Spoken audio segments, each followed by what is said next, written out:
My name is Izzy Rosenzweig. I'm the CEO and founder of Portless. I saw a bunch of people from Toronto. I am also from Toronto, so great to have fellow Canadians here. So at Portless, we essentially take a very different approach to supply chain. And before I go in and we talk about what Portless does, I think it's really important to understand the evolution of how supply chain change industries. So prior to 1980s, almost all manufacturing was done locally. So actually my grandfather started a factory in Toronto in the 1950s, and there were thousands of factories in Toronto, New York, all over the place. The downside was when everything was manufactured locally was things were really expensive. People didn't buy goods very often. People bought dresses once or twice a year. So while it was nice to have it locally, it was very expensive. Then in the 1980s, shipping containers got commercialized. Once shipping containers got commercialized, brands were able, and factories and businesses were able to manufacture the goods in the most cost-efficient place in the world. Where's the raw materials? Where's the most cost-efficient place? And as a net product, able to produce great quality product at a much better price while still maintaining margin for the brand. And that really changed the world. As a brand, if you didn't shift to this model between the 1980s and let's call it probably by 1990, 2000, you probably were bankrupt. However, the brands and the businesses and the factories that did shift did extremely well, because in the day, the consumer has to win. And shipping containers globalized the world, allowed you to manufacture product anywhere in the world at the right price and unload boats in a day versus where it used to be the boxes and barrels would take weeks. So it's amazing. However, after we promote shipping containers, I say we call at Portless shipping containers the enemy of e-commerce. It's a harsh word, but let's understand why. End of the day, shipping containers is a very slow moving business machine. You as a brand that wants to buy goods for Black Friday, you're probably buying it 4 to 6 months ahead of time because you need 2 months on water, and then you need enough inventory so you can handle the volume that you're trying to predict in that quarter. So, but what happens if you sell out of a best-selling product? Well, you gotta wait till next season. What happens if there's a new trend? Well, it's 2 months, forget about it. You missed the trend for the season. What happens if you made wrong predictions? To make predictions months ahead of time is near impossible. I would argue impossible, but let's call it near impossible. In the fashion space, it's around a 30% excess inventory, but that's just been the way of the world. In order, if you're gonna use a shipping container to have a product delivered to your front door, it's what you gotta do. Now, if you're physical retail, I would say yes, it is what you have to do. If your customer is walking to store and pulling off the shelf and driving and going to the car to drive away, you must have it on shipping containers to be in retail. But for e-commerce, it makes no sense. If the net result is that your customer needs a package delivered at their front door in a normal D2C timeframe, let's call it the 4 to 7 day window, you do not need to move your goods on a boat to wait 2 months and then to sell. So in the Portless model, we have 2 facilities in China. We have also a facility in Vietnam. In our model, once you're done production, you don't put it on a boat, you send it to our facilities. In China, maximum 2 days we'll have it in our facilities. In Vietnam, within 24 hours. That means within 24 hours, your inventory is in our facility, ready to be sold to your customer.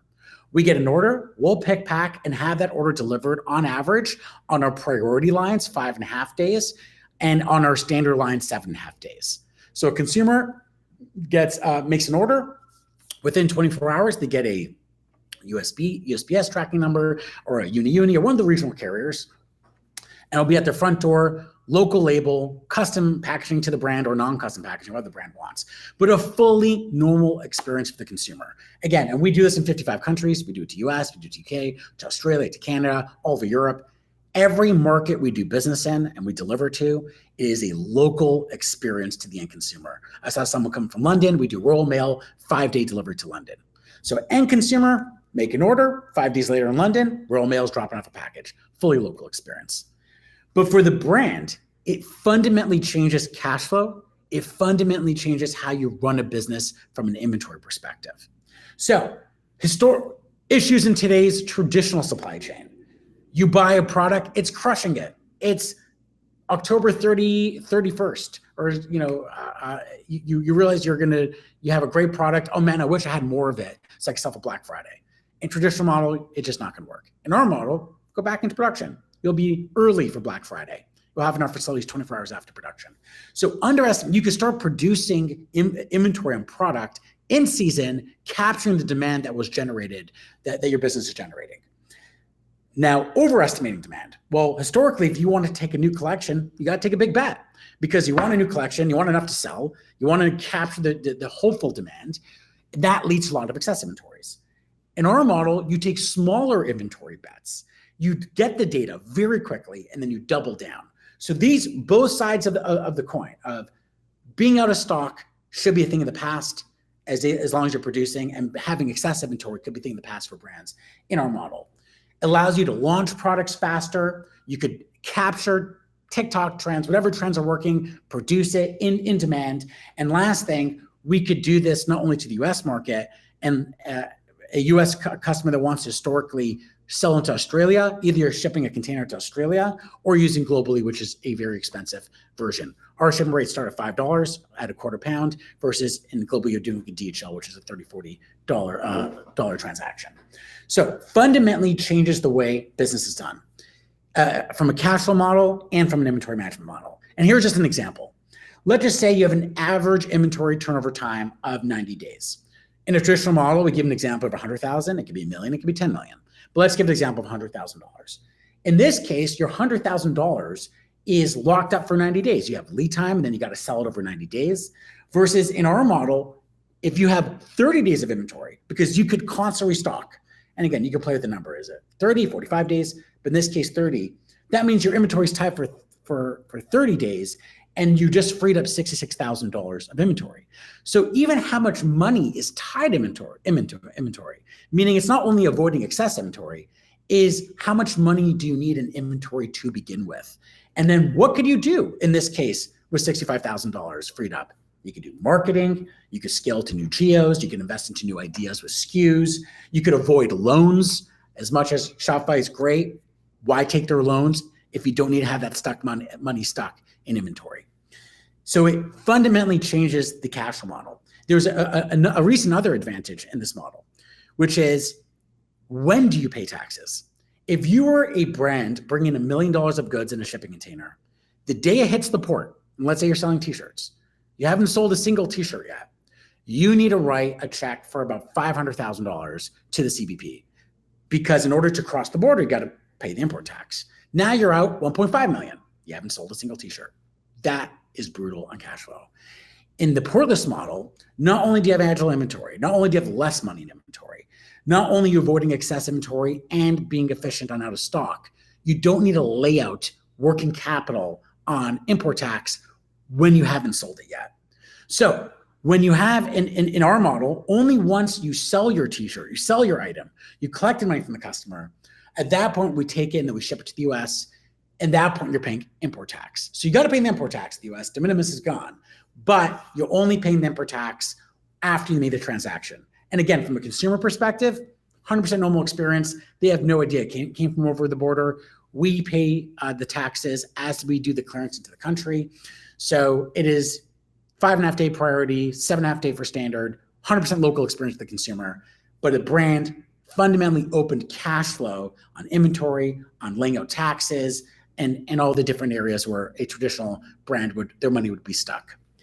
So this model isn't new. This model is this is the supply chain model that essentially powered two of the fastest growing brands in the history of commerce. Of course, everyone knows of Shein, everyone knows of Temu, but the reason why they're $50+ billion companies is not because they sell great products. Their products suck. What it is they're using this supply chain model to power their business. And a more famous, let's say, US-facing business that more people have heard of is Quince.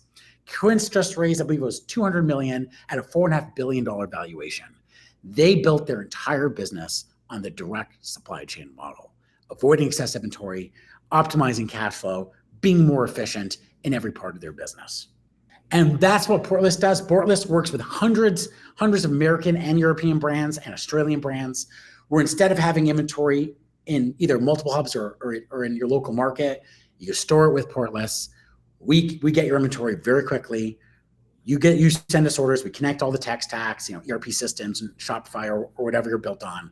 We get an order. Your order gets pick packed. within 24 hours it's out the door and it's delivered in the time frame, standard versus priority. So consumer has a normal experience, and the hundreds of American European brands that use us are opening up cash flow or using cash flow as an advantage. While if you don't use this model, for example, if the people that we service, their competitors, their cash is tied up. And to me, this is the example of shipping containers back in the 1980s.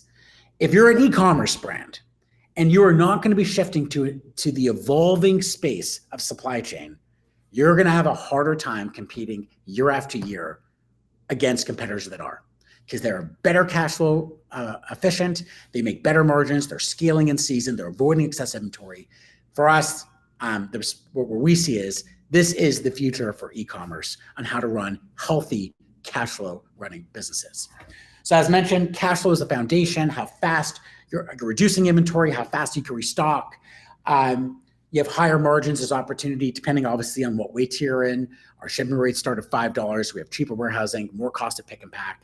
And as a US brand, often we think we should only do business in the US because why? It's too complex to do business in global markets. CPMs are cheaper in global markets. There's massive e-commerce. It is a very big world. And what we see brands do, and they come to us, a brand that only did US, and now they could ship, they could just turn on Meta and Shopify Markets, they could ship to 55 countries. We see that over the next year, 30+% of their business has come from international markets. So this is, you don't need to split your inventory. It's one hub. We help you take care of all the complexities. If it's Europe, VAT and VAT filing, or any other complexity for all the markets, we help every brand. First, start in your core market, be operationally efficient, but then go after a very large world with cheaper marketing cost in global markets. Again, we do hundreds of brands, US, European, enterprise brands, but our focus is mid-market brands that do between 5 million and 150 million. That's our sweet spot. If you're in that space and you would love to learn more, we think we could be a very interesting solution for you guys. The last thing I would say is this opportunity works in not only China, we have operations in Vietnam. We are opening up in India in 2026. And the idea is every major manufacturing hub will have a portless, and we can facilitate this new supply chain model that is essentially changing the way e-commerce is done and turning it to a much, much healthier cash flow model business. That's it, I guess, on my end. Awesome. Thank you, Izzy. Izzy, how long have you been growing Portless? So I actually ran this model for my own business. We're doing north of $100 million a year since 2012. So quite a bit. But we started servicing other brands, and now we only work with other brands. Now we evolve. We walked away from our DC business, and now just do the supply chain for hundreds of brands since 2022. Awesome. Cool little journey. But it's the perfect time for it, right? I guess 2022 we all know was a big booming time. So looks like you positioned at the right moment in history.